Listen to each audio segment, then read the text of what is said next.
Joining me in the studio to talk about a very eventful season in the Emirates is Dubai Sports football commentator Brian Murgatroyd. Brian, very good to see you again. Thank you very much for coming in. Pleasure.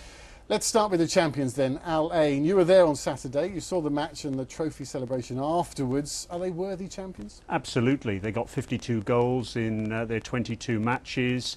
Asamoah Gyan, he scored 22 of those, an outstanding acquisition on loan from Sunderland. They lost just once all season. They conceded only 4 goals at home. They were very worthy champions indeed, good value, and they played some fantastic football on Saturday against Ajman. In the 2 years that I've been commentating on football in this country, that was one of the best performances I've seen.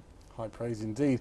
We have to mention Mr. Maradona, of course, his first season in the UAE. What would your assessment, what would your review of his year be? Well, it goes two ways. First of all, you look at what happened on the pitch. They finished 8th in the league, as we've just seen on the table. And the bottom line, as far as that's concerned, is that's not good enough. That equals their worst ever performance in the Pro League.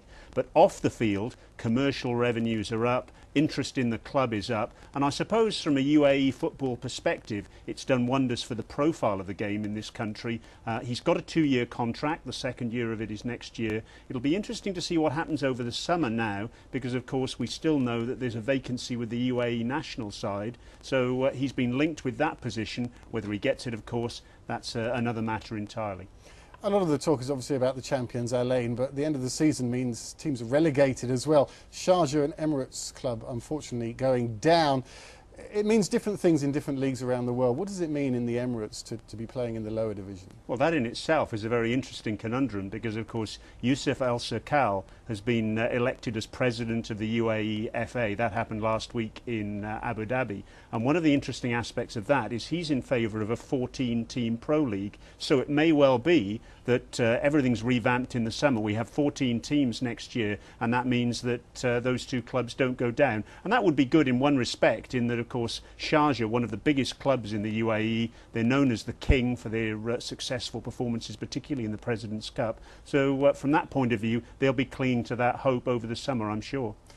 It's only been a day since the season's finished, but let's look ahead to next season already. What do you think we can expect? Do you think Al Ain are now back into their fullest and they'll be strong again? Al Jazeera have a disappointing season by their standards. Will they be back again? What do you see for next year? Well, in terms of Al Ain, last week ahead of their final game of the season, they signed up 6 of their players on long-term contracts. Asamoah Gyan, will he stay? Their hope certainly is that he will. Yasser Al-Khattani, the Saudi Arabian captain, they're hoping he's going to stay as well. If they can keep the nucleus of the squad that they've got at the moment, then they'll certainly be there or thereabouts next season. In terms of Al Jazeera, from my perspective, I thought when they won the league last year, they'd just about reached the top of the hill. They're an ageing squad, so they need to be freshened up. And don't look past Al Nassr either. They finished runners-up under Walter Zenga. He's introduced a great level of professionalism in that club, and I think they'll be contenders next season as well. It's going to be an interesting summer transfer window, and then we've got the season to come. Brian Murgatroyd, thanks very much for your time. Pleasure.